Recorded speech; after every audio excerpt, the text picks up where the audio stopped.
Hello again, this is Doug, the 2-Minute Gardener. Today we're going to talk about plants and tips for creating a butterfly garden. Well, now that spring is in full force, you're thinking about where are those butterflies and how do I get them to come to my garden? So we're going to talk about several tips and then look at 20 great plants for your butterfly garden. So one of the key things to learn about a butterfly garden is it's a great indicator of how healthy a garden do you have. Do you have a garden that has lots of birds and bees and critters? If so, the butterflies will come. So one of the important things about having a healthy garden is not using these pesticides. Look at this murderer's row of death and destruction. So it's important that you get rid of all this stuff and find a way to have a healthier, more organic garden. And we'll talk about that a little bit more in next week's video on how to hire a hitman to protect your garden. But right now let's talk about healthy garden for butterflies. And so one of the key things is if you have some soil that's really bad, you want to kind of improve that soil a little bit by adding some important amendments. So a couple of different tips. If you're just adding some soil, add some garden soil like this stuff from Miracle-Gro, which has a little bit of moisture control, which can help moderate the amount of water you need to put into that garden over the summertime.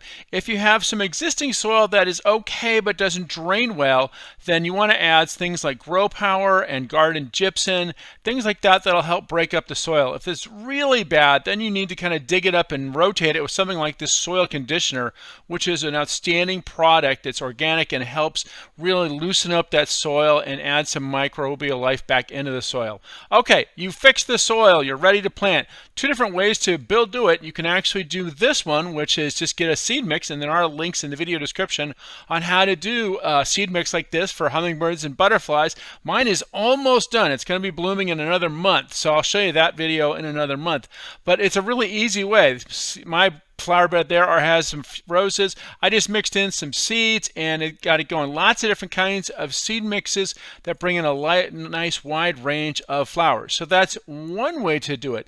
The other way is to actually go buy the physical plants. So let's talk about which plants you should consider for your garden. Here we go, 20 great plants for butterfly gardens. This covers annuals and perennials, trees, shrubs, all kinds of things. So first up is this tree. This is the tree I love. This is called the Vitex tree, also known as the Chaste tree. Wonderful summer flowers. It really attracts the butterflies. As far as annuals, for some instant pop of color, marigolds are a great choice. Also healthy, beneficial, drive away those mosquitoes. My third favorite perennial for attracting butterflies is yarrow. Now this is a great plant. I call this the triple threat plant because not only does it attract butterflies, but it is also drought tolerant and a great cut flower, and it also comes in a wide range of colors. So look for yarrow at your local nursery. Another one that's a really nice little plant to kind of plant in the front of borders is Scabiosa. Only gets about 12 inches high, nice flat flowers, lots of different colors and patterns for Scabiosa. For some instant pop, you just go with the annuals like sweet Alyssum. Really great plant. Another one that's unusual is lavender cotton. When it's not blooming, it looks like lavender. When it's blooming, it has these tons of yellow flowers butterflies love. One of my favorites is rose-scented geranium, also a good mosquito repellent plant, also a good cut flower plant. Speaking of good cut flowers, there's a great one. This one's Shasta Daisy. Butterflies love it as well because it's got that big flat landing pad for the butterflies and all other kinds of things to come at your garden. And it's a great cut flower. So that's Shasta Daisy. Let's talk about shrubs. So of all the shrubs, probably the most famous for butterfly plants is Lantana. Big sprawling plant, blooms a long time from March all the way through November. It's a really outstanding plant for getting some color and butterflies in your garden.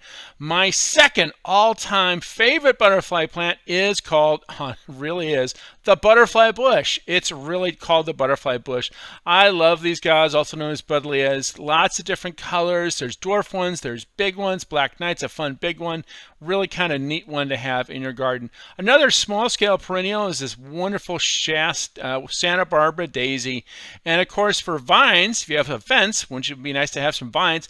Try a passion flower vine, because not only does you have the flowers that attract the butterflies, but some of them actually do produce fruit. Make sure if you want a fruit one that you buy one that says fruiting passion vine. All right, next up we have the wonderful pincushion plant. This one is a great cut flower, big plant. Make sure you have plenty of space.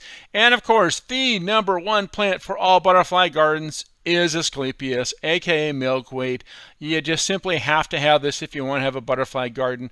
A great plant for not only attracting the butterflies in your garden because they love that scent that you can't get, especially the monarch butterfly really relies on milkweed, but then they also lay the eggs which hatch and become these just delightful caterpillars. Monarch caterpillars are the coolest ones in the entire bug kingdom. I think they're just fascinating to look at. All right, moving on. Matilla Poppy. Here's a California native, blooms wild and crazy in the canyons every May and June. A wonderful cut flower as well. Speaking of California natives, here's a tough shrub. This is Ceanothus. Also gets big. Make sure you have the space for it, but it's very drought tolerant. A smaller scale shrub, Hebe, is a cute little guy. Only gets about 2 feet. Kind of nice for coastal gardens, better when it's not quite so hot. If it is hot, then you want to get some blanket flowers. Nice, low growing, almost a ground cover kind of plant. A really kind of fun colors that blanket flower comes in. I love this annual. Now it grows as an annual here. This is Hollyhock. Big, tall summer blooms, really kind of nice. Another nice summer flower is the annual known as Floss Flower. This is when you can buy a bunch of flats and add some instant pop to your garden, and instantly, you're going to attract those butterflies because they love the scent and they love those kinds of flowers. That's Floss Flower, a really neat one. All right, next up we have Coreopsis, similar to blanket flower, another small little perennial. And of course, one of the most famous annuals for butterfly gardens is Cosmos. Tall, beautiful summer annual, wonderful plant. Well, that's all the time we have for today. Make sure to hit that like button if you enjoyed this video, and make sure to subscribe to get more of my garden videos. If you enjoyed all this, share it with your friends on social media. This is Doug, the 2-Minute Gardener, saying thanks for watching.